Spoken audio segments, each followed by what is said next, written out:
আমারে আজীবন আলহামদুলিল্লাহ আমার ফজরের নামাজের জন্য ডাকছে। একেবারে ঘন্টা বাইরে বাইরে স্কুলের যে ঘন্টা ফেটে টুং টুং টুং কইরা আমার মা দরজার সামনে দাঁড়ায় দাঁড়ায় আসলো। 5 ভাই 3 বই, আমার ছোটবেলার প্রশ্ন এখানে বসা। ও আমার প্রাইমারির সাথী, একেবারে ক্লাস 1 2 ছোট্টবেলায় আমরা একসাথে পড়ালেখা করছি। হ্যাঁ, তো এই মা আমার রোমে রোমে গিয়া করে ঘন্টা বাইরে বাইরে উঠাইছে। মা আমারে নিয়মিত ডাকতো করে। কত সময় এমন গেছে উঠছি, মা এটা ঘন্টা ফিটা বন্ধ করেন না মা, উঠছি তো মা। মায়ে কইতো না, ফুট লাইট জ্বালাও, দরজা খোলো, বাইরো, নাইলে হইতো না, শুইয়া শুইয়া কইলে হইতো না। এমন মা। আজ 75 বছর মায়ের বয়স, মা এখনো বেঁচে আছে আলহামদুলিল্লাহ, অসুস্থ আমার মা। আমার আজও আমি আনিসুর রহমান, আমার মা আমার এখনো কথা হইলে বলে এটা ভূত, নজর শুনি এখনো বলে মা। এটা কথা হইলে মা এটা একবার জিজ্ঞাসা করি, ভূত নজর শুনি আব্বা নজর শুনি। আর কইব শুধু মা ভূত চাইও মানুষের লগে ওয়াজ মাহফিলে টাকা পয়সা লইয়া ঝামেলা কইরো না। কত হাজারবার মা আমার বলছে। তাহলে তুমি এমন দুর্ভাগা হইলা কেমনে আব্বা যে তোমারই কেউ নামাজের জন্য ডাকে না?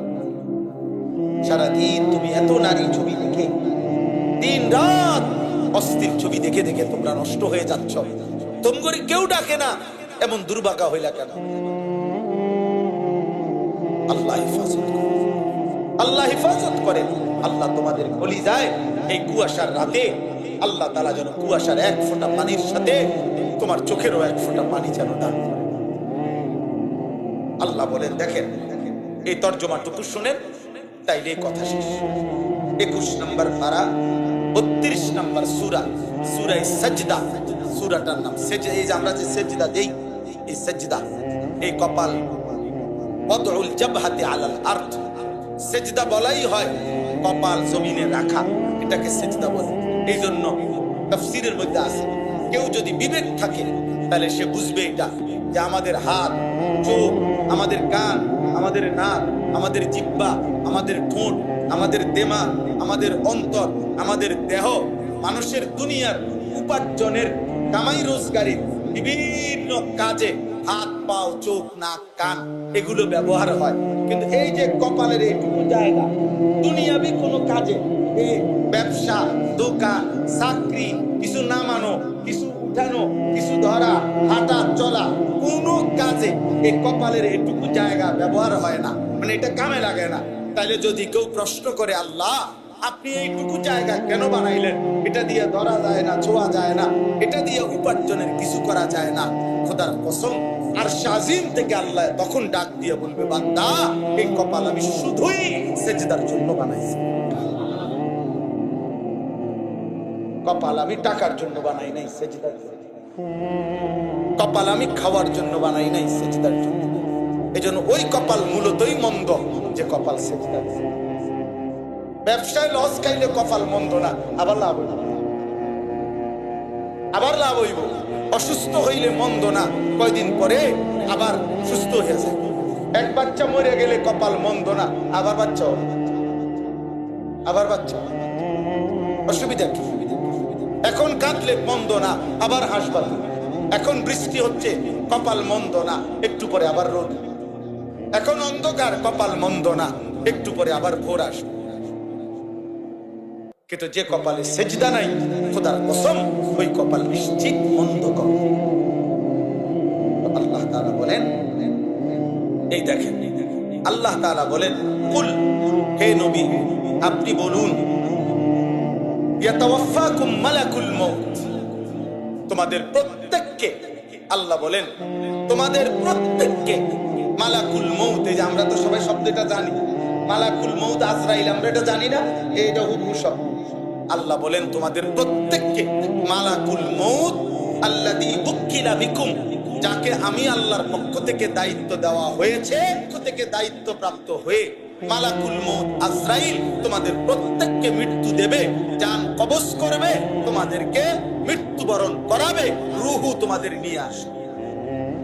এই আল্লাহ কোরআন একজন থাকবে এজন্য হাদিসে আছে মালাকুল মউত আজরাইল নবী সাল্লাল্লাহু আলাইহি সাল্লামকে একদিন বলছে, ইয়া রাসূলুল্লাহ, একজন মানুষের সামনে খাবার প্লেট যেমনে খাবার সাজানো থাকে, একখান দিয়া ভাত আর এদিক দিয়ে 3-4 আইটেমের তরকারি, এটা যেমন প্লেটের মধ্যে সাজানো থাকে, আজরাইল বলছে, ইয়া রাসূলুল্লাহ, পৃথিবীর প্রথম সৃষ্টি, প্রথম মানুষ থেকে ইসরাফিলের ফু পর্যন্ত শেষ মানুষটা, আল্লাহ তাআলা প্রত্যেকটা মানুষের রূহ আমি আজরাইল মালাকুল মউতের সামনে এরকম প্লেটের মধ্যে আমার সামনে সাজায়, আমি এক নজরে প্রথম থেকে, প্রথম রূহ থেকে ইসরাফিলের ফু পর্যন্ত শেষ রূহ আমি এক নজরেই দেখি। এক। 2 নাম্বার, মালাকুল মউত আজরাইল বলে, ইয়া রাসূলুল্লাহ, প্রতিদিন ওই মসজিদের মিনারা থেকে যেভাবে আল্লাহর বান্দাকে 5 বার ডাকা হয় আল্লাহর পক্ষ থেকে, খোদার কসম নবী, আমি আজরাইল প্রত্যেকদিন এই আমার সামনে সমস্ত রূহকে 5 বার কমপক্ষে প্রতিদিন ডাক দেই আর বলি, এই রূহ, আমি কিন্তু তোকে নিয়ে যাব, আমি কিন্তু তোকে নিয়ে যাব, আমি কিন্তু তোকে নিয়ে যাব, আমি কিন্তু তোকে নিয়ে যাব, আমি কিন্তু তোকে নিয়ে যাব। কিন্তু নবী, জানি না আমি কাকে কখন নেব।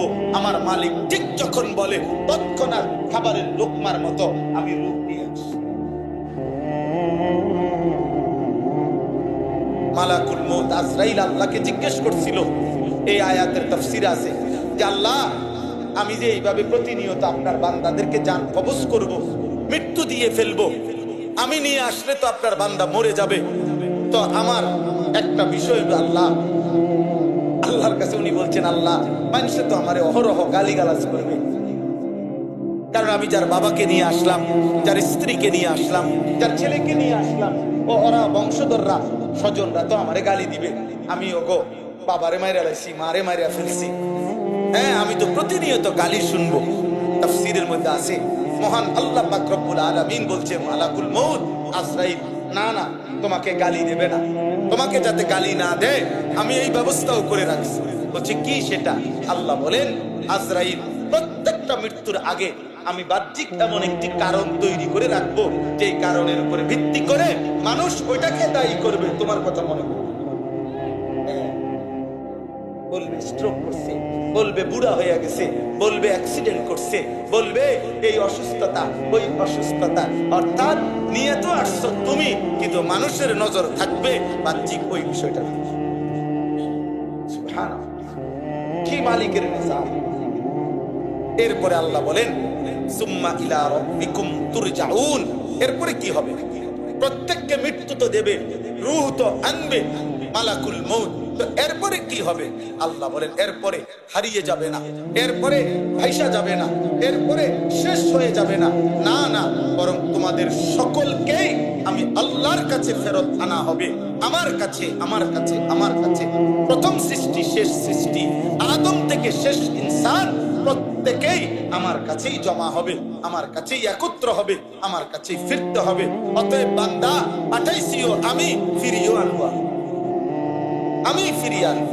অতএব দোস্ত আমার, আমি অনুরোধ করছি, আল্লাহ তাআলা আমাদের সামনে মৃত্যুর এই দৃশ্যটা তুলে ধরে বলছে, বান্দা, 2 জিনিস, এক, তোমাদের প্রত্যেককেই মালাকুল মউতের হাতে আমার পক্ষ থেকে দায়িত্ব প্রাপ্ত হয়ে মৃত্যুবরণ করতে হবে, আর দ্বিতীয়, তোমাদের প্রত্যেককে আমি আল্লাহর কাছেই ফিরে আসতে। এবার শেষ কথা হলো, পরের 3 আয়াতে আল্লাহ তাআলা শুধু একটা জিনিস বলছেন, তরজমা বুঝলেই আপনি বুঝবেন। হাসরের ময়দানের দৃশ্য, পাপী নাফরমান কি করবে, এই দৃশ্যটা আল্লাহ এই পরের 3 আয়াতে উল্লেখ করছে। শুধু তরজমা শুনে, ওয়ালাউ তারা ইদিল মুজরিমুনা নাকিসু রুউসিহিম ইনদা রাব্বিহিম, আল্লাহ বলে, বন্ধু, সেদিন হাসরের ময়দানে যদি আপনি দেখতেন, অর্থ হলো দেখবেন, আপনি দেখবেন সমস্ত মুজরিমুন, পাপী নাফরমান, মাথাটা নিচের দিকে নুয়ে লজ্জায় অপমানে অপরাধীর মতো হয়ে ইনদা রাব্বিহিম, তাদের রবের সামনে দাঁড়িয়ে আছে। কোন অহংকারী, কোন জালেম, কোন নাফরমান আর মাথা উঁচু করতে পারবে না। কিছু উসিহিম, প্রত্যেকটা পাপী নাফরমান নিজেদের মাথা নিয়ে আল্লাহর সামনে দাঁড়িয়ে থাকবে। তো দাঁড়িয়ে কি করবে? তো আল্লাহ বলেন নাফরমান তখন আল্লাহর সামনে বলবে মাথা নুয়ে, রব্বানা আবসারনা ওয়াসমি'না ফারজি'না। বলবে মাওলা, আজ হাসরের ময়দানে এসে জাহান্নামের দৃশ্য দেখছি, আমি নিজ চোখে, আমি যা বুঝার আযাবের দৃশ্য দেখছি। ওয়াসমি'না, ফেরেশতার কাছ থেকে আযাবের বর্ণনা আমি শুনেছি, আমার আমলনামাও আমি দেখছি, আমার আমলনামাও আমি পড়ছি নিজ চোখে, আমি বুঝেছি খোদা আমাকে জাহান্নামে যেতে হবে। কিন্তু আমি মাওলা জাহান্নামের এই ভীষণ আগুন, ধাউ ধাউ আগুন আমি এক সেকেন্ড সইতে পারবো না।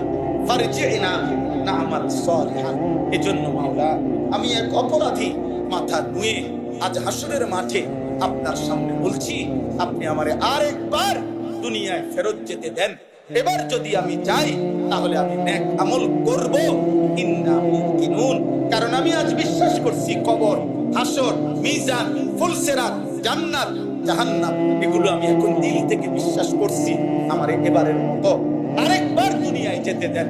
খোদার কসম, আল্লাহ তখন জবাব দিবে, ওয়ালাউ শি'না লাআতাইনা কুল্লা নাফসিন হুদাহা। এই নাফরমান, আমি চাইলে দুনিয়ায় থাকতেই আমি প্রত্যেককে আমার হুকুমের উপরেই রাখতে পারতাম। আমার নাফরমানি করে আমি ইচ্ছা করলে কেউ এক সেকেন্ড আমার জমিনে থাকতে পারতো না, আমার জমিনে টিকতে পারতো না, আমি যদি চাইতাম। কিন্তু ওয়ালাকিন হাক্কাল কাউলু মিন্নি। এই যুবক শোনো, তোমার মালিক কি বলে?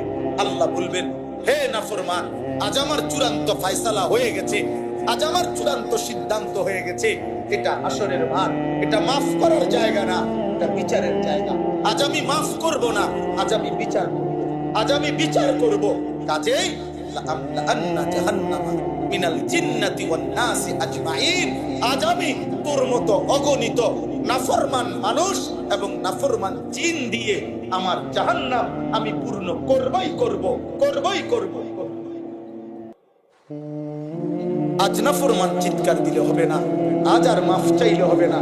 আমি তো বলছিলাম দুনিয়ায় থাকতে, বান্দা মাফ চাও, মাফ চাও, মাফ চাও, তুবু তুবু তুবু তুবু ইলাল্লাহ। মাফ চাও না বান্দা, তওবা করো, মাফ করে দেব। পাহাড় পরিমাণ মাফ করে দেব, সাগর পরিমাণ মাফ করে দেব, আসমান পরিমাণ গুনাহ মাফ করে দেব। আজ আমি মাফ করব না, আজ তো আমার ফয়সালার দিন, আজ মাফ করার দিন না, আজ বিচারের দিন। হাসরের মাঠ কিসের দিন? মালিক ইয়াউমিদ্দিন। কিসের দিন বলে না? আজ বিচারের দিন। আজ তো বান্দা ওয়ালাকিন হাক্কাল কাউলু মিন্নি। আজ আমার ফয়সালা চূড়ান্ত। লাআমলাআন্না জাহান্নামা মিনাল জিন্নাতি ওয়ান নাসি আজমাইন। আজ আমি জাহান্নাম পূর্ণ করে দেব অগণিত কোটি কোটি নাফরমান মানুষ এবং জিন দিয়ে।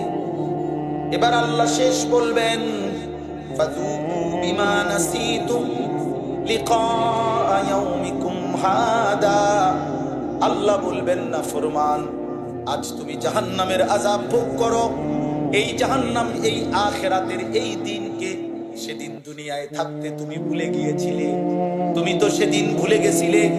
ইন্না নাসিনাকুম, আজকে আমি আল্লাহ তোকে ভুলে গেলাম। জানা ফরমান